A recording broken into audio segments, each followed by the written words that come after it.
Yo, what's going on, everyone? This is Conversations with Brian and Elijah, episode number 7. Yeah, Yes, 7. We're on number 7. We filmed quite a bit now, so we have a lot of experience under our belt, or a little bit of experience. yeah. But today's conversation is going to be centered around self-esteem and sort of where self-esteem has taken us, what the current state of self-esteem is, and why people seem to have declining self-esteem and maybe the reasons behind that. But Elijah, you want to get us started with maybe? Yeah. I also want to add in the importance of self-esteem too. It's a huge part of my philosophy of having high self-esteem, having high self-confidence. I think that a lot of problems in today's world stems back from people who have low self-esteem. Now, let's do some context. Brian, you're 20 years old, right? Yep. I'm 18. So we're close in age, but, I think especially with teenagers, low self-esteem is a very high thing. We're going to debate why, try to figure out why. But I think the fact that people do have low self-esteem leads to a lot of the problems that teenagers have, such as depression, anxiety, possibly doing drugs, just a lot of the things that teenagers struggle with, unhappiness. I believe it comes back from low self-esteem. And now let me add just a little bit more context again at the beginning of this podcast. I have a disease called Duchenne muscular dystrophy, which makes me physically disabled. And I lost my ability to walk at age 11. So now I have to use a powered wheelchair full time. So that, that's a big, bulky thing that, makes you visibly different. And that could really mess with someone's self-esteem. However, I have very high self-esteem still. And I think in this podcast, I'm going to tell my story too, and then kind of help, because I think that my experience of being in a wheelchair and having to go through all that stuff has made my perspective on self-esteem very unique and could very much help people too. So For sure. That's my preference to this podcast. So. Okay, cool. Do you just want to kind of talk about what do you mean by self-esteem? Yeah. Let's get that base started. Yeah, let's define it. Let's define it. So self-esteem, I mean, if we were to do a quick Google search, right? Yep. Self-esteem is defined as having confidence in one's own worth or abilities, to have self-respect for oneself. Yep. I would agree with that. Would you agree with that definition? Yeah, 100%. Yeah, so having self-respect, and it seems to be that, particularly with our demographic, right, with teenagers and maybe even middle schoolers, it seems to be that their self-esteem for that demographic seems to be on the decline. In other words, they're having not as much self-respect for oneself. Well, do you think it was always that way? Because I genuinely don't know. Do you think do you? Because I already know where this is going to go. We're going to go to the internet. I know we're going to blame the internet right now, but are we going to go pre-internet? Do you think people in middle school, going through puberty, going through changes, all that crap, meeting new people? Do you think that they had low self-esteem too in those days, or do you think it's on a decline now, post-internet? I mean, I think it's always been that way for our demographic, but I think in particular the internet has kind of concentrated that even more, because now you compare yourself to so many more people now that can have an effect on your self-esteem. Whereas, say in the 1500s, right, you lived in a small town, you would still compare yourself to other people within that small town, but it wasn't as amplified as the internet has made it out to be. Yeah. Definitely. And it wasn't all the time. I mean, so not only is it magnified, right? The internet magnifies what other people are doing to allow you to compare, but you can constantly compare yourself all day. Back in the day before pre-internet or before the internet, you could, you'd be doing other things, at school, maybe you'd be comparing yourself, but at the dinner table or, hanging out with your family or just chilling in your backyard, you wouldn't really be comparing yourself unless you're thinking about it, right? But now, when you're in the backyard, when you are at the dinner table, you are looking at your phone, you are seeing other people do, things better than you, accomplishing more than you, or smiling more than you, which may be the biggest lie ever. People smiling on Instagram may be the saddest people ever. Like, I'm just going to say it. Like, that's how it really is. Because some of the people that they have this big personality on the internet and they have all these things on their social media. And then I go and meet them in real life and they're super shy. They're super boring. They don't, and I'm like, what? It doesn't make any sense. How's it that when you on the internet, you act like this big old tough person, but then in real life, you can't even hold a conversation? Yeah, So that's true. I think it's a front. It's deceiving. It's very deceiving. So the thing that I keep in my mind is, with social media, I take it with a grain of salt. I don't always, believe what people are trying to portray, and that's no offense to other people. It's just like, you gotta remember people on there are showing their highlights. I try to show my weaknesses too and make my thing real reality based, but a lot of times people are showing their highlights and I think that can distort reality. Would you agree? Yeah, for sure. And how much, I don't want to say blame, or how much do you think you could attribute to? I think you're talking about like, the people you went to high school with or the people that you go to school with. But what about like maybe celebrities that kind of portray this lavish lifestyle? Do you think that people compare themselves to celebrities as well now that their life is like very transparent because of the internet? Yeah, I mean they probably do, and so this is this could be a whole other podcast with the point I'm about to make, but when we look at celebrities, right? And there's a lot of celebrities that I like and look up to and whatever, but a lot of times we think that we just want the pleasure lifestyle. We just want to be able to be super rich, be able to fly wherever we want, and that their life is just perfect in every single way. But I genuinely don't think that would bring someone happiness. I think happiness is made in the process or the accomplishment of getting there, right? I think a person that has it all handed to them, it's going to be a short term, have fun for a day or two or maybe a week or two. But after that time is up, they're going to get really depressed, maybe even sadder than they originally were, right? I think the thing that really makes people happy, like Aristotle believed, was fulfilling one's potential. And so I don't know, I guess I didn't answer your question at all. That's kind of completely random, but I think that I do think a lot of people probably look up to celebrities and they probably are jealous of it. But I think that people got to keep in mind that that's not always true. I mean, celebrities have a very high depression rate. I think their suicide rate is a very high too, right? Yeah, yeah. And that's just sad. And that right there may just prove the point that materialistic things doesn't buy one happiness. It may help in some ways, but to a certain extent, once you get a certain level, more materialistic things isn't going to make you happier. Brian, have you ever heard of that study where I think it's 70K, but they basically found like the amount of salary once a person makes, like, I think it's 70, let's just say it's 70K. Once they make 70K, more money doesn't really make them that more happy. Yeah, I've heard that study. Isn't that fascinating? Yeah, it's interesting how your incremental level of happiness doesn't really change much if you were to make another 70K. Yeah. And I think if people were to realize that, it's not necessarily money that's going to bandage all that low self-esteem, I think that would lead people more towards a path of happiness, you know? So on self-esteem, right?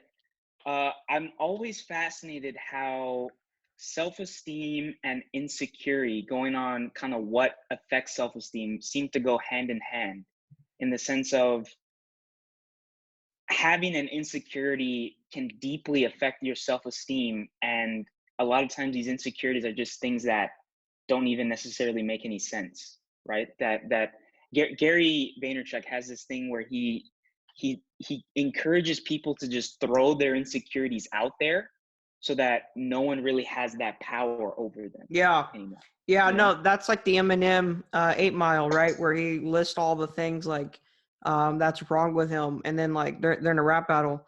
And then at the end, when it's the other dude's turn, he has nothing to say. He can't roast Eminem because he already laid it all out there. Yeah. It's the same kind of concept. And I would agree with that. Yeah. What do you think is the intersection between insecurity and self-esteem. Like where do people get insecure from? Is it because of the internet? I mean, we don't want to blame the internet for everything. Is it their own kind of upbringing and parenting, and then maybe perhaps how they can become less insecure or perhaps boost their self-esteem maybe? I think people get insecurity by not accepting themselves first. They look for other people to accept them, and they don't accept themselves first. And by looking at the definition, right, respecting oneself, you got to accept yourself first, and then you don't need the acceptance of other people, right? When you can be completely fine with yourself, you don't need other people. Other people is the bonus. It's the cherry on top. But I think the insecurity comes when people are looking for other people to give them validation and whatever, and they're not happy themselves. They're not secure themselves. And here's why, because they think that, okay, I need other people's approval. I want their validation. So I'm going to compare myself to other people now, because I think if I'm more like Johnny or more like Timmy, then they're going to like me more. Right? But that's, now you're comparing yourself. So you're going to be insecure. Well, I'm not as attractive as Johnny, or I'm not as smart as Timmy. And so then you start to feel inferior to that person because you're wanting approval from other people. But when you accept yourself, you don't care. You don't need other people's approval or anything, because you accept yourself. You're happy with yourself. And that is a superpower, in my opinion. Like when someone can completely accept themselves, a lot of their insecurities go away because they're happy with themselves. And I think one gets over their insecurities by accepting themselves, right? You know, perhaps you don't like the way you look, but maybe you could find some things that you like about how you look, and then you start to accept how you look. It's reality. Just accept reality how it is. Live according to nature. And I think when people do that, they'll start to build the habit of accepting themselves. And when you accept yourself, then yeah, you don't need validation from other people because you're happy with what it is. What are your thoughts on that? Yeah, I think when you were saying that, my mind kind of ventured off to those people that seem to cover their insecurities by putting, like how you said in the beginning, by putting on this front of, you know, them being happy all the time and them being, you know, living a great lifestyle. Yeah. I'm curious, or it's interesting that those people seem to be the least happiest deep down inside, even though they know that they're putting on this front of happiness. Or You know why? living You know why those people are unhappy? why? Because they're living a lie, right? And I get really passionate about this, but when you live a lie, when you're acting, you know, a way that you think is going to win you more approval, you become miserable inside. It's like when you want to be able to say something, but you can't say it, you hate that, right? Being able to speak your mind freely, being able to have your opinion and be able to do what you actually want to do, that's when people get happiness, right? A lot of kids go to college because their parents want them to, or they study this thing because they think it'll make their parents happy or somebody else happy, or, you know, it'll make them a lot of money. It's not what they actually want, though, and that's why they become sad and depressed and unhappy. But, you know, you got to do what you want to do. And this kind of ties into the whole follower culture too, right? Following other people. I don't care. Like, follow someone if you want to. Don't follow someone if you want to. Don't follow them blindly, though, because you just want to, you know, you just want to fit in the crowd. That's insane to me. Don't do that. You'll be very unhappy. You'll be very unhappy. When people live how they want to live and they choose to do what they want to do, that's when I think they become really, really happy, because they're living their life. They're not living for somebody else. And that stuff really matters. For the people listening that may fall into that category, that they kind of know that they're putting on that front, how long do you think that short-term front will last before they realize, hey, you know what, like this isn't what I want to do? And how can they kind of get out of that? You know, is it the people that they surround themselves with? Is that really what they have to break? What are your thoughts kind of on that? Yeah, so like basically your question is, how does someone stop living a lie, right? Pretty much, yeah. Yeah. You know, I think you got to really sit down and you really got to think about, what do you want? I think when someone has a very clear vision, a very clear idea of what they want in life, then they can do everything they want to go and achieve it. But when someone doesn't know what they want, then they kind of fall into, what other people want. Well, what do my neighbors want? What are, the whole saying, keep up with the Joneses. Well, what are the Joneses doing? Forget the Joneses, right? When you know what you want, then I think that kind of helps them. That would help a person be able to break out of that lie because, they can go in and pursue those things. But I don't know. I guess what would the other part be to that? How would someone, break out of it? I think, yeah, I honestly really think it's that. It's really that simple. Figure out what you want. Like really take time to think deeply about what you want in life and then come up with a plan to figure out how to get it. We don't all want the same things. And I also think success too, is really when a person is fulfilling their potential and being happy, right? I think that's what success is, not what society says, because once again, not everybody wants the same things. Yeah. I don't know. What do you think? Yeah, no, I think this whole self-esteem thing is interesting. And I definitely think everyone seems to, I mean, at some level, it has to be parenting, though. Wouldn't you say? Oh yeah, That no, 100%, yeah. because, I mean, it's really your parents that kind of establish that base where if they set you up with a great self-esteem, you can't really be, touched by other individuals that may affect that self-esteem, right? Yeah, Um, definitely.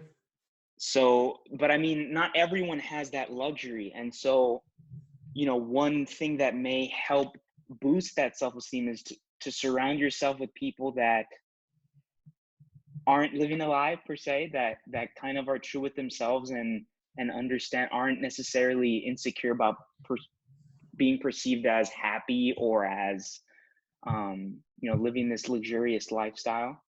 um, that perhaps could be some way to boost your self-esteem, or just surround yourself with people that don't necessarily have those insecurities. Yeah, I mean, you really are who you hang out with and what you pay attention to.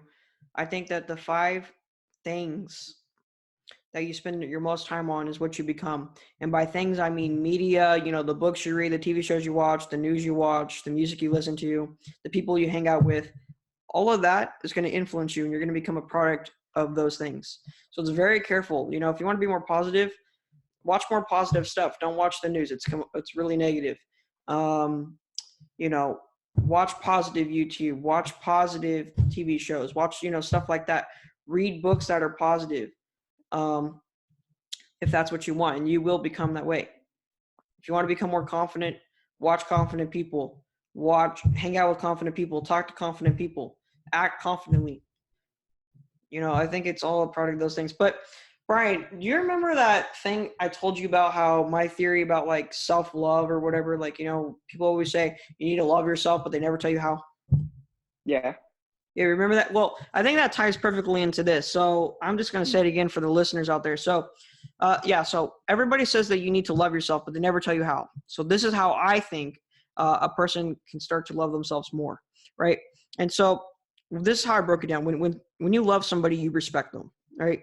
If there's no respect there, then it's going to be really weird. I mean, can you imagine a relationship where 2 people say they love each other, but they don't respect each other? That's just whack. So respect is foundational. It's fundamental to love. Okay. Right. So what does respect though? Like, who do you respect? Well, I respect people that do hard things, that try hard things, right? That earns someone's respect, right? We all respect the person that did something really, really hard. We don't respect somebody for breathing, right? I mean, that would be silly, right? And you're not proud of someone who is breathing. I don't call you Brian and say, Brian, I'm so proud of you for watching Netflix all day, or I'm so proud of you for breathing today, or I'm so proud of you for like doing nothing today. No, and no. And I'm not going to respect someone that does that because it doesn't earn my respect. Now, okay, so with those 2 things in mind, right? How can we respect ourselves more? Well, I think you respect yourself more by doing hard things, right? We think that we want just pleasure all day. We think we want to just watch Netflix all day or just do nothing all day, right? But no, that's actually going to make yourself not respect yourself. And thus you're going to have a lower worth, a self-worth. You're going to view yourself as less. But when you do things really hard, such as work out and your muscles are sore afterwards, or you read a whole book, or you wrote a great essay, or you did good and studied hard for a test and you did well on it, or something like that, you're proud of yourself because you worked hard. And when you work hard and you're proud of yourself, you're going to respect yourself more. And when you respect yourself more, you're going to love yourself more. That's my theory on how someone can love themselves more. What do you think? No, dude, I 100% agree. I think, given the current world situation where people have to be in quarantine, a lot of my friends, aren't working anymore. And I remember when they were working, they would complain all the time about how, they didn't want to go to work and it was really tough. But now they're kind of yearning to do that work. Yes. Even though it was hard, it seemed to be fulfilling at the end of the day. 100%. It was not only something to do, but it was like hard work. Even if it was, working a low scale job, it was still something that was considered, it's hard to do. 100%. That's why my personal motto, my personal slogan is stay ambitious, right? Because when you're ambitious, you're chasing after something, you're trying to accomplish something, right? You're going after something. But when you're not ambitious, right, you're just existing. You're just existing, right? Because you're not doing anything. But when you're really pushing yourself and going after something, that's when you become alive. So to be ambitious is to be alive. And that's why I always say stay ambitious. And it goes back into the whole work thing, right? People like to work. When they work, they complain about it, blah, blah, blah, blah. That's not true. They deep down inside like it because it fulfills them that they're accomplishing something, that their life has meaning, right? That's what makes someone happy, fulfilling their potential. Well, so I want to ask you, so you educate me. I love learning from other people, love learning from you. So philosophy major, Brian, all right? Aristotle, right? He believed that happiness comes from fulfilling one's potential, right? Yes. What else could you add to that? Like, is there how do you think that ties into like what we're talking about? Because to me, it makes perfect sense to what we're tying in or what we're talking about. You know what I mean? Like, do you got anything on that, or am I way off? No, let me see. So I think, definitely fulfilling one's potential. But I think what's difficult is like self-actualizing and realize what your full potential is, per se. So, me working at McDonald's may fulfill my potential now, but maybe in 2 or 3 years that could be considered easy to me, Yeah. So I think, going back to stay ambitious, and I think that's a great model on how it ties back into self-respect. Yeah. At some point that work becomes easy to you, it doesn't fulfill you as much anymore. And I'm always fascinated, and I think we're still on topic, sort of, right? Burnout. Like when people say that they're burnt out of a job, I'm always so fascinated by what that means. Is it that they stopped liking it, or is it that they've done it for so long that now it's easy where it's not as fulfilling as it used to be? I'm always curious about that word burnout and how that can tie back into. Maybe option C, it's just repetitive. It's the same thing over and over again. And so they need something to spice it up. But yeah, that is interesting. What does burnout mean? Yeah. Maybe it's a combination of all three. Maybe it's maybe it's one or the other. Maybe it's different for everybody else, Yeah, but I think it's fascinating. And you did mention that theory to me before, but rehearing it, I don't know, I've never thought of it that way. Like work actually boosts your self-esteem because you respect yourself more, right? Yes. Like if you're just sitting around watching Netflix, you can't respect yourself. You just kind of wallow away and don't. Brian, can you read us the definition again of what self-esteem means on Google? Yes, self-esteem is defined as having confidence in one's own worth or abilities. Was there another definition? I swear there was something that said respect in it, and that's what I Oh was yeah, yeah. Semicolon, having self-respect. having self-respect. Yeah. Let's get it, guys. Let's get it. Yeah, having respect in oneself, and you find that by being rewarded. Yes. Yeah. Yes. You only respect people that do hard things. You don't respect someone for doing something easy. So, but going into it, right? So let's get more into this. So, I guess, I'm just going to tell my story right here because I think this is a Do it. very important thing, and then you can comment on it. And Do it. Yep. yeah. So, so once again, I have a muscle wasting disease called Duchenne muscular dystrophy. And as time goes on, the muscles start to get way weaker, right? And so I used to walk on my toes, which was visibly different, but I'd walk on my toes because the muscles were compensating for the other muscles getting weaker. But my body was still trying to work, and so all the kids with Duchenne, they walk on their toes. Anyways, that's visibly different, right? That's visibly different. People would come up to me in public, ask my parents, "Hey, why does your kid walk like that? Hey, why do you walk like that?" I'd get made fun of for the way I walked, right? All that crap, right? And so like that was already, that was a something that would hurt one's self-esteem. But I got kind of used to the judgment and whatever of other people. And then when I was in fourth grade at age 11, I got so weak, right, as everybody with Duchenne does, and I have to use a power wheelchair, right? So I remember, bringing the wheelchair to class the first day and all that crap. And all the judgment just got magnified because now you're in a big bulky wheelchair that everybody's going to see out in public, and people would be staring and all that stuff. And so I was just visibly different.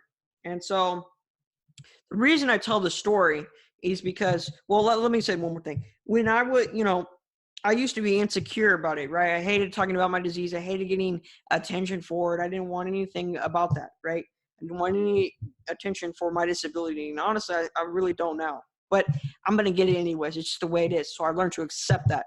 And I learned to accept myself for being in a wheelchair and all that. And as soon as I accepted that and I accepted me, I didn't need nobody else's acceptance. I'm not looking for anybody else's acceptance. I accept me, which I think is what makes me able to be so confident and have such high self-esteem. Because I'm not looking for anybody's approval. I like Elijah Stacy. So I don't need, some random person's approval. And I really think that that's a superpower that people, I really want people to develop because it's really super, super powerful stuff. And, like in high school, right? Like a lot of kids have low self-esteem. A lot of teenagers do. And when you don't have high self-esteem, you can't be a leader. So, if you're trying to follow the crowd and fit in because you want other people's approval, because you don't even like yourself, you need their approval to make yourself feel good. It's harder to say no to drugs. When someone offers you drugs and everybody else is doing it, you want to do the drugs too because you want to be cool like everybody else. But when you have high self-esteem, you can tell that person, shove it. I don't want your drugs. I don't need your drugs. I am cool myself. I like my life myself. I don't need your drugs. I don't need your approval. I don't need to fit in. And I think that's why I'm so passionate about self-esteem, because I see a lot of problems stem from a lack of self-esteem. So yeah, I'm very passionate about self-esteem. What do you think about that, Brian? No, yeah, I agree. I think I'm always so fascinated how everything. I don't know. I think insecurity makes people do irrational things, 100%. and I really think if you were to kind of peel back that insecurity, it would make people pursue the truth more. And I honestly, I think a lot of people make decisions based off of insecurities. 100%. And a People lot of buy times cars off of insecurity. yeah. They waste hundreds of thousands of dollars because of insecurity. Yeah. And I don't know, I'm always skeptical of the person that over flaunts things I always, and maybe it's a bad habit, but I always think about, is this person making a decision based off of insecurity, or are they genuinely, just want to get a nice car for their own happiness? But I mean, yeah, let me throw something in there, not to interrupt, but let me throw something in there. sure. People that are secure and that have high self-esteem, we could see your insecurity while you're trying to mask it. We see right through it. You're not fooling us. You're not fooling us. Okay, just keep that in mind. You're not fooling us. We see the insecurity. But continue. Yeah, for sure. And I always tend to like psychoanalyze things and see, whether people are making those decisions based off insecurity. And I like I said, I really think if you peel that back, it would make people make more rational decisions that could lead to more happiness over time, I think. Yeah, no, definitely. Definitely. So what do you think about insecurity's correlation to follower culture? Do you think that's why so many people are followers nowadays because of insecurity and low self-esteem, or do you think that that's just the way human nature is?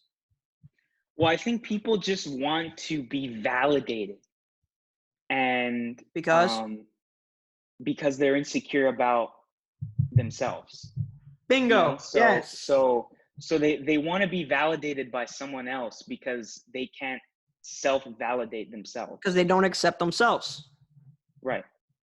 And I think at some level they want to be validated through this individual or entity or whatever it might be, Yeah. in order to validate themselves. And it's, I don't know. But let's talk about dating for a second, right? Okay, so in dating, like, have you ever heard the whole thing that before you date someone, be someone that you'd want to date, or you got to love yourself first before you can I've heard that. Yep. you gotta love yourself first before you can completely love somebody else. Yep. Do you agree with that? I think to some level for sure. And if we dive in it a little bit deeper, probably I think that I don't know, it's difficult to fully love someone else if you can't accept yourself entirely, you know? Yeah, no, I agree because I think you're taking more from the other person. You're using them as a validation for yourself, and you're not really being able to give them that back. And if you're not able to give someone back, are you really loving them fully? Are you really being your best self? Right? Yeah. If you don't accept yourself, you're using that other person's relationship as a way to validate yourself that, oh, I am desired. I have this boyfriend. I have this girlfriend. But are you really being the best partner that you can be if you don't accept yourself and you love yourself and you're not able to give them your full best version of yourself? And I know this for fact, your best version of yourself isn't one that doesn't accept themselves. The best version of yourself must include a person that accepts themselves. Period.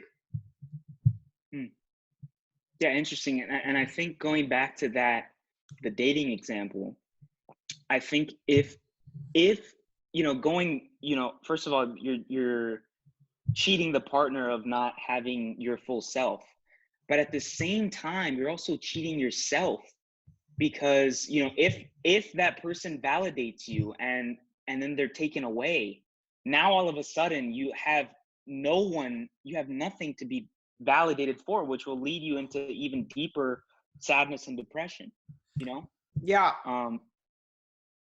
So yeah. I think a thing that came to my mind right here is self-reliance is where confidence is made. It's where it comes from. And when you have to date somebody else for your validation, for your acceptance, you are dependent upon that other person for you to like yourself.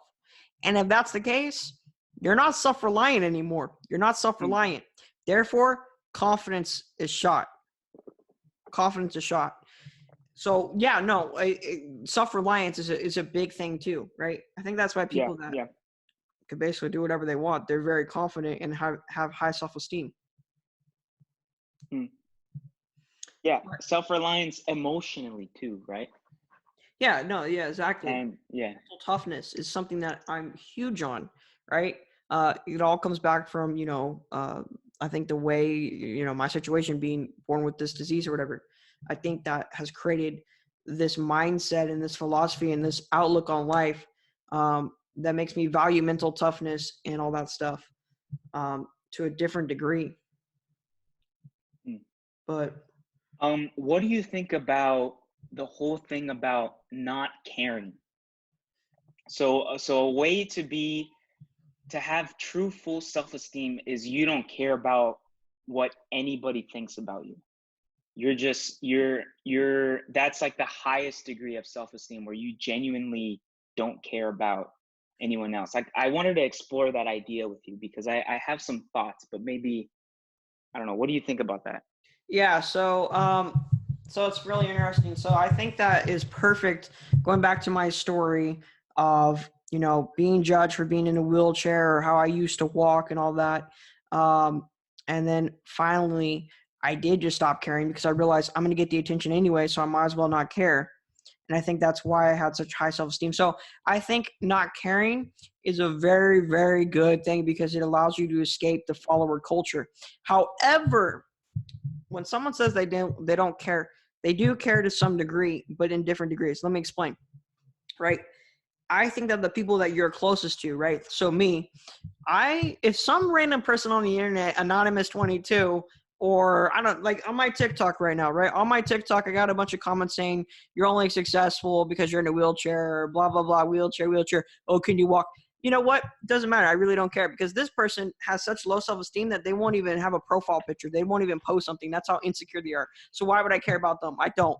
Now, I do care if Brian, you're a friend of mine. If you said, Elijah, you look really stupid here, or, something that I can't control, I'm going to be offended. I'm going to be sad, and I am going to care because I care about your opinion. My guard is down with my friends, right?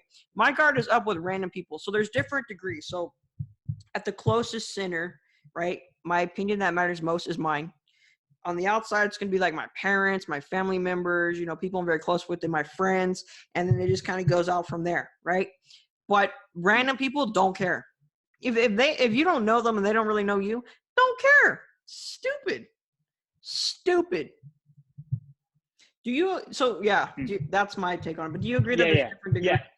Yeah, for sure. There's definitely different degrees. And I don't know, I think a lot about things, and I like to explore ideas, and I haven't really talked about this with another person, but yeah, I think, I don't know, I think people desire to be liked, right? Not to be hated to some degree, right? But I think what the tweak is you shouldn't change your character, your moral, or your values in order to be liked. Facts. So I want to be liked by people, but I'm not going to change my own character in order to be liked by someone. Facts. But people do. Right.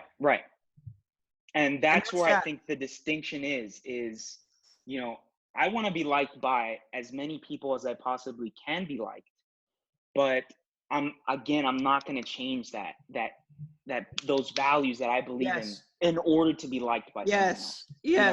Yes. And Brian, you know what I noticed is when you stop caring and you do speak your mind and you do stand up for what you believe in and you are who you are and you like who you are, people will love you like crazy because the world is so full of fake people nowadays that it's refreshing to see somebody that actually likes themselves. So it's weird. You think that, I have to act a certain way to be liked by other people? No, act like yourself, and I guarantee you a lot of people are going to start to like you more. And you're going to be happier. Happiness rubs off. People love happy people. You want to be around happy people, right? And the person that acts how they want to act because they accept themselves, people are going to flock to them like crazy. It's weird, right? Ironic, right? You would think it wouldn't be that way, but it's true. That's what I've experienced. Yeah. And I guess that idea came because I've seen a lot of, principles floating around that you shouldn't care about the opinion of anyone, you should just block out everyone, which I think to some level makes sense, but I don't know. I think humans like to be liked, desire to be liked, but it's just that distinction. I personally don't think, I think that is an exaggeration. I see the same post And those, I see that too. That, oh, don't like anybody, like don't care about anybody or whatever. But that's just insane, because you know what? I think really life is all about people. And at the end of the day, when you're on your deathbed, it's, if nobody's there because nobody liked you, you were mean to everybody and whatever, did you really have a great life? I think it's all about the people that love you for you and are there for you at the end of life. That's what matters the most. And you know what? That's the philosophy of Warren Buffett, who, for all the people that say life's all about money, money's everything, he has $89 billion, okay? And he says that a successful person is one that has people that love him, right? That's what's going to matter on his deathbed. That's what he said. So take it from him, not me. But I personally believe that too. Yeah. Life's about Yeah, people. no. Yeah, for sure. And I think people forget that, and that could maybe be an insecurity that people have, that they feel like they can't please anyone. I mean, think about this, right? You're putting on a front in order, and then people like the front that you're portraying out. But think about if you're putting on a front and no one even likes the front. That already is like a double insecurity. And I think that's where the whole, don't even listen to what people think, or don't listen to anyone. I think that's where that insecurity comes in. And so bottom line, just don't live a lie, don't put on a front. Just the sooner you come to grips with accepting who you are for yourself and having self-respect, maybe doing something hard to give you that self-respect, I think that could be an interesting path to take, and I think will lead to longer term happiness. Yeah, I think it's funny that people don't like the front. That's real sad. But putting on a front, right, to do it, to try to make other people like you, to try and act a certain way, to do things a certain way to try and get other people to like you.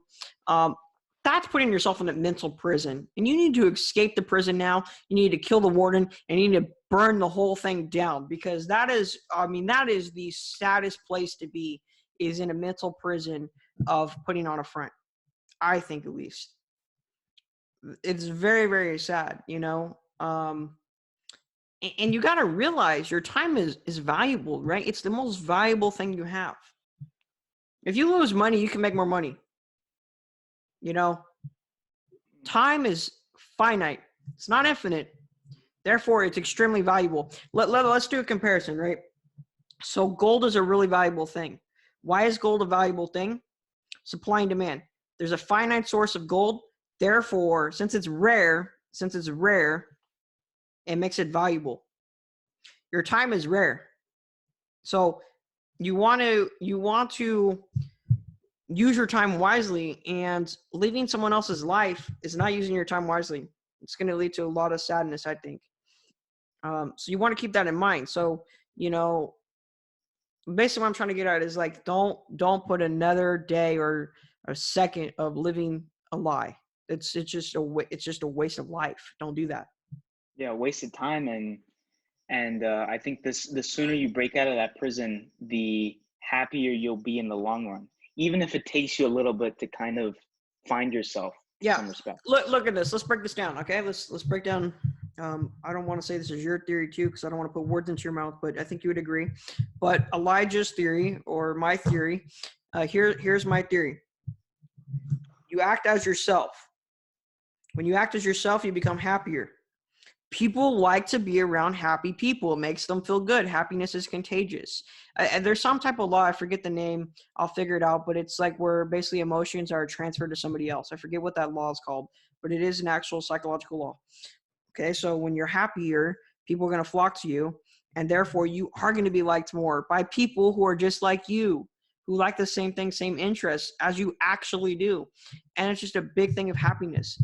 And happiness is really the most important thing. That's what someone's got to do. Brian, what is that law called? Do you know? I know which one you're talking. The one where you transfer emotions to people. Mm-hmm. I don't think is it confirmation bias. No, it's state of emotion. Yeah, I know what you're talking about. I just don't know the exact name.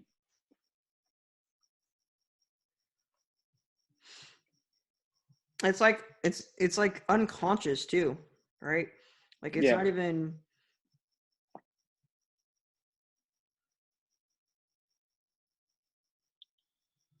Oh, emotional connotation Interesting. is Sounds like it would be the name.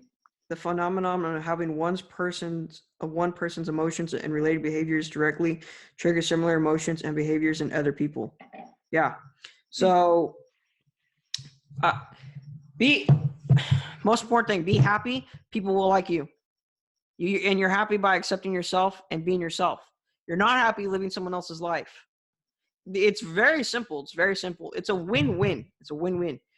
Living someone else's life to please other people is a lose, lose, lose, lose, lose, lose, lose. Hmm. I'm very passionate about this topic. You already know this, but yeah, like Yeah. And I think in order to put yourself on that path, going back to what we said in the beginning, find something to do that's hard. But then, it's hard to do hard things, right? So yeah, like maybe so how would you define that? Okay, so maybe um I don't know, I think doing something that you've never done before is hard, right? Maybe taking on a hobby that you've never ventured into, or applying for a job that perhaps something that you've always kind of want that piqued your interest, but that you never really took the leap of faith there. Doing something uncomfortable, I think, is hard. Whereas I think maybe people will be confused, go take a hammer and go actually build a house. I think it's more of just doing something uncomfortable is yeah. hard. I would say it's self-improvement stuff, right? Yeah. Exercising is hard. It hurts. Who wants to come on now? Who actually wants to go to the gym or to, do it hurts, your muscles hurt, whatever. But after you do it, you're proud of yourself because it was hard. It's a challenge. Um, you know, uh, reading a book to become smarter in a topic or something, that's hard, right? It takes discipline. It takes discipline to not go do something pleasurable like watch Netflix or play a video game or whatever. Eating healthier is hard. It takes discipline to not eat cake, to not have an ice cream. I'm guilty of both. Uh, those things are hard, but when you do it, when you say no to the cake, you feel good about yourself later that day. Wow, I'm proud of myself. Proud of myself. Key. I'm proud of myself that I didn't do that. Therefore, you start to respect yourself more. No, I'm better than that. I'm better than that cake. I'm better than this. Yeah. I'm better than the drugs. Right? Brian? So, what did you think about that? Do you think that a lot of the drugs, because teenagers, like vaping, for example, right? Vaping for some damn reason, vaping became cool. Yeah. Do you think that was because Yeah, of it's low it's self esteem? definitely I think it's tied back to insecurities, right? Low self-esteem, and then also, mob mentality of like, always needing to do whatever the crowd is doing. It's for sure ties into that. But yeah, I think it's always interesting the people that no-brainer say like, no, I'm not gonna do that. Um, have the highest uh, self-esteem and self-respect for themselves. Would you also say those people know what they want in life too? Like, for example, I know I want to go to, this great college. Like, I'm not going to ruin my chances. Like, I'm on a path to do that. I'm not going to ruin it now. Like, I already know what I want. Or, like, some athletes that are going to be great athletes that are going D1, they're like, I'm not going to ruin my chances now. Like, I already got a scholarship and, like, I want to be a great football player, basketball player, whatever, So, no, I'm not going to do that stuff. Like, the people that have a clear destination of where they want to end up in life. Do you think that Uh, I too? think not even just a clear destination, but I think the people that have high self-esteem understand that at some point in their life they're going to be in a point of influence in some respect, right? And so I think that a lot of times when that happens, or when they're offered drugs, or when they're offered something kind of feeding into that mob mentality, they project themselves in, you know 20-30 years, how that this decision could affect that. You know, like I'm always, every time somebody runs for office, they always discover something in their past, and a lot of times when people have that, because they're in a point of it, they're going to be in they're going to have influence at some point in their life, um, how they project themselves 20, 30 years out, and kind of that's how they affect their decision now. And then I don't know, the way that I think is like, if I'm kind of the exact opposite. Like there if there's a mob of people pressuring me to do something, I'm 100% like not gonna. I don't care if like they're pressuring me to maybe do something good. Like I'm kind of opposite like that, where I just don't want to do what the mob is telling me to do. Like I'm hard head. I will not do that. You know? Yeah. No, I'm kind of the same way. Like, being in a wheelchair has made me like being different. I like to be different. I know I'm different. I like being the person that reads books still and is fine being, very educated in certain field. I like that stuff. Call me a nerd, whatever. I don't care. I like it. I like being, the one that sticks out or whatever, because that gives me more attention and more of a platform to, spread positivity and be rememberable. Like, I'm fine with being different. I like being the only person that does this or that, right? I don't care. Like, yeah, I don't like the, mom mentality. I hate that. Want it to die, to be honest. Yeah. What do you think about dressing, right? Because that seems to be a big one, right? This is really interesting to me. So, going on mom mentality and all that, it seems like in high school, a lot of people want to dress a certain way to be cool, right? Yeah. Does it really matter? No. And like, it's okay. So like, the first thing that comes to my mind, look at the richest people in the world. Like Mark Zuckerberg wears the same two shirts. Steve Jobs wore the same right? He wore the same like turtleneck shirts every single day. Yeah. They weren't care. They did not care. And I mean, I'm not saying money. Like, I'm not saying because they're rich they're right. I'm just saying like, they have built something, they've done something, and it seems like they just didn't care about what other people thought in terms of dressing or like,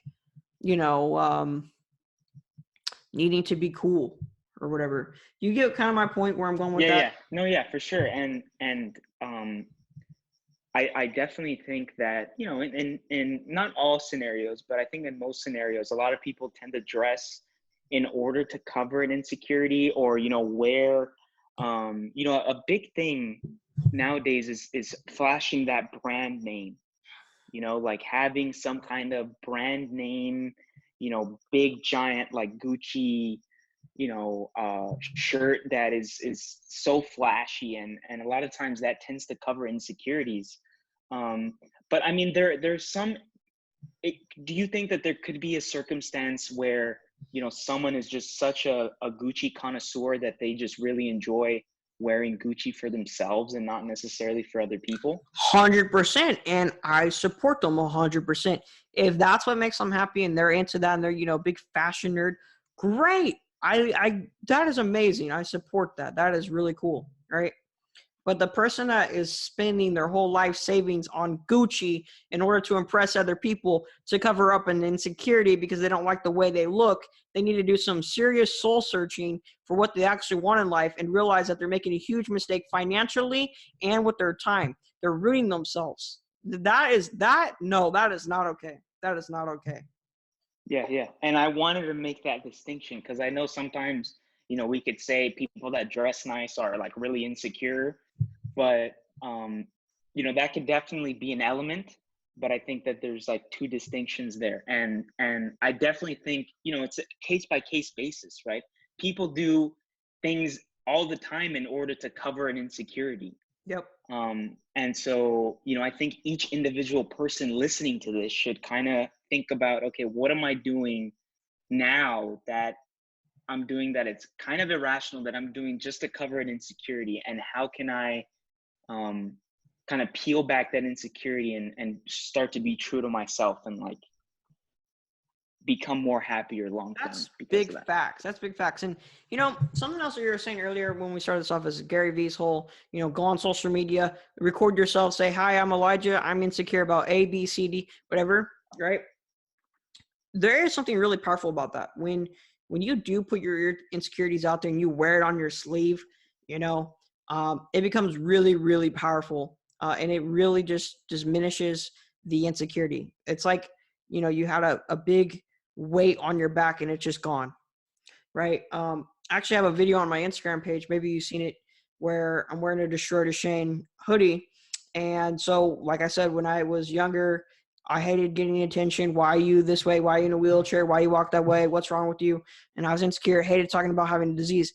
Literally on my hoodie now, it says Duchenne on the sleeve. I wear my insecurities on my sleeve now because I don't care anymore. I accepted it. And that is a really powerful mindset. That is a huge philosophy that I think could help so many people. So many people. Yeah, wearing those insecurities on your sleeve so that people don't have that power over you anymore. Can't do anything. Because you own it. Elijah, you're in a wheelchair. Haha. Okay, I have eyes. I could see. I mean, what the hell? Of course I'm in a wheelchair. Like, it's so obvious. Like, you can't use that against someone when they accept it, right? They can't. Yeah. So, are we gonna have to are we gonna have to censor this stuff out since I said a bad word? I don't think so. No, I think we're good. Or is Spotify gonna get mad at Apple Music? I don't think so, right?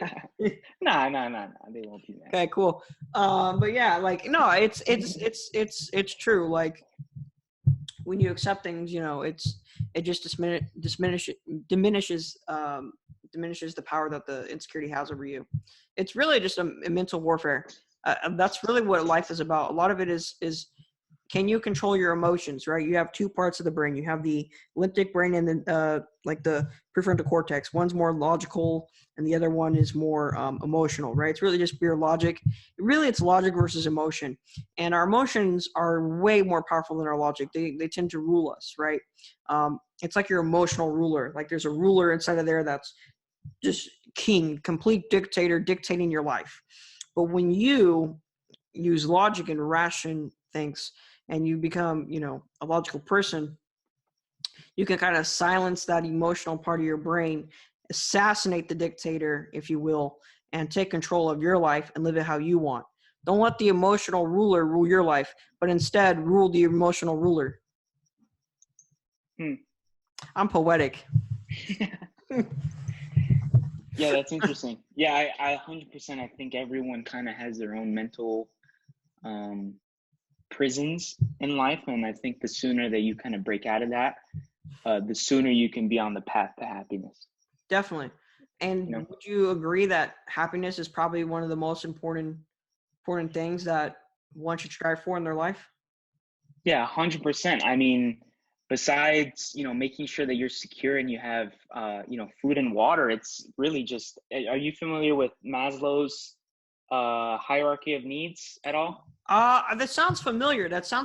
But refresh my memory. Yeah, so it's pretty much, everyone has this kind of hierarchy of needs that they pursue in life. At the bottom, it's, food, making sure you have food to eat and a place to sleep. And then next is just security, right? Making sure that you're not, people aren't attacking you or tigers aren't going to come and eat you and stuff like that. And then after that, it's validation, right? Of self-validation. And then I think at the tippy top, it's self-actualization, which is, actualizing that you genuinely are validating yourself and you don't necessarily need validation from others. How would you define self-actualization? I mean, it's similar to self-validation, but I think it's just a more extreme version of it. Isn't it basically kind of being aware of what you could possibly be, your potential, right? Yeah. Okay, so here it is. So so physiological needs, right at the very bottom: air, water, shelter, safety needs, right? Personal security. And then after that, people want love and belonging, right? They want friendship, they want intimacy, they want family, a sense of connection with someone. Then people want esteem, right? They want status, they want recognition, they want freedom, strength. And then at the very tippy top of that hierarchy is self-actualization, which is the desire to become the most that one can be. Fulfilling their potential. So your full potential, right? Like everything you got, you've self-actualized, you know? And I think, you know, I was talking to a buddy about this the other day. That could be self-actualization when you fulfill that desire to become the most you can be. You know, maybe you're happy with where you are in life currently, where you've kind of squeezed the lemon, you've wringed it out as far as you possibly can. You kind of self-actualize, which is interesting because, I mean, would that make you go down back? I mean, if you squeeze it as much as you can, I mean. Yeah, no, I was just wondering You know? that myself. Like, if you become fully self-actualized, then what? Are you depressed? Like, yeah, I think what are you familiar with Jack Ma at all? He's the founder of Alibaba. yep. He has, I was listening to him, he has this, I think he brought up this chart as well, and they asked him, you know, what happens when you fully self-actualize? Where do you get, you know, where do you get happiness from if you've already squeezed the lemon, so to speak, as far as you can? And he said, you know, once you fully self-actualize, then you should help others self-actualize. That's where you get the happiness from, is you help others become, reach that tippy top as well. Which is interesting. I don't know if I necessarily agree with that, but I think in some respects it makes sense, right? I completely, I don't know about that necessarily, but I believe that helping others, serving something bigger than yourself, right? A cause bigger than yourself, like, you know, really like helping others. And, you know, I believe that's where someone gets the most happiness. I think we tend to believe that serving ourselves is going to make us happy. But I find myself most happiest when I'm serving other people, right? Yeah. There's something about it. It's really weird. It sounds self-defeating. You think, oh no, more for me, more for me, more for me. But no, I'm actually being selfish when I help other people because I'm becoming more happy. And so, yeah, that's interesting. Oxytocin, I believe this. I'm looking it up right now. I believe oxytocin. It's the happiness chemical, right, in your brain, or oh no, it's Well, dopamine is like the pleasure, but I think oxytocin does. Yeah, but oxytocin, when you give like a gift to somebody else or, you know, help them, you produce oxytocin. It can only be, I don't want to say this as fact, but pretty sure it can only mainly be produced when other people are involved. Like I know when you hug someone, oxytocin is produced and whatever, but yeah, you know, also referred as the love hormone. Interesting. So there's 4 hormones, and I will definitely look more into this. But there's 2, it's really interesting. There's 2 of them that they all relate to like your happiness and like how you feel and whatever. 2 of them you can get by yourself, but the other 2 you need other people to get them. And it's really, really interesting. I'm talking about serotonin, oxytocin, dopamine, and endorphins, right? I think endorphins and dopamine you can get by yourself, but I think lasting fulfillment, serotonin, and oxytocin. What is serotonin? Can you want to Google serotonin? What that does? Yeah, let me Google that. Because that's called the leadership hormone, I believe.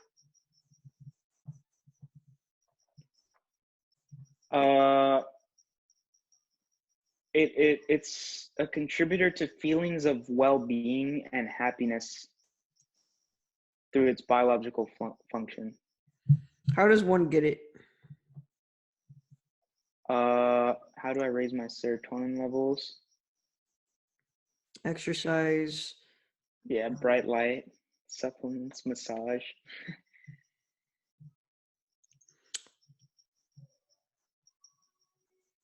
I don't know why someone said it's like leadership. Yeah. Interesting. But yeah, no, there is like some science behind like putting others above your above yourself. Above yourself. Yeah. Oh, yes. Serotonin is your leadership hormone. It boosts willpower, self-esteem, inner satisfaction, confidence, and a sense of purpose. People love to follow your purpose when they see it in the confidence, high self-worth, and low stress they seek in a leader. So serotonin is the leadership chemical. Yeah. So that's interesting. Yeah. So. Yes. So how long have we been running here for? What, an hour, 10? It's been a long podcast. Yeah. Any kind of last thoughts on self-esteem? Last topics you want to introduce? I think what I want to do, Brian, if you're cool with it, I want to do a part 2 on this, maybe with another person. Bring someone else in, because I think we covered a lot on this. But I think after this, we're going to get more ideas, more thoughts, more good stuff to say, more things we want to add. So, and that's the beauty of this podcast. We could talk about whatever. So we could do it again the second time. And I think that this information fulfills our purpose. We are giving knowledge that empowers other people to change their life and the world. Right? Yeah. So, for sure. Would you be down to do another? 100% down. I'm down. Yeah. So we can maybe bring on some of your friends, my friends, some people, whatever. Maybe if someone's listening, they want to, DM us or, message us somehow. We could have them on too. That'd be kind of cool. Yeah. I think that'd be super dope. So I got nothing else to say for now. Cool, man. So next episode, we will try to bring someone on and talk a little bit more about self-esteem. Sounds good. All right. Thank you, everybody, for listening. And use your time wisely. Stop being a follower, unless you want to be a follower. But do it because you want to. Let's get it. Stay ambitious.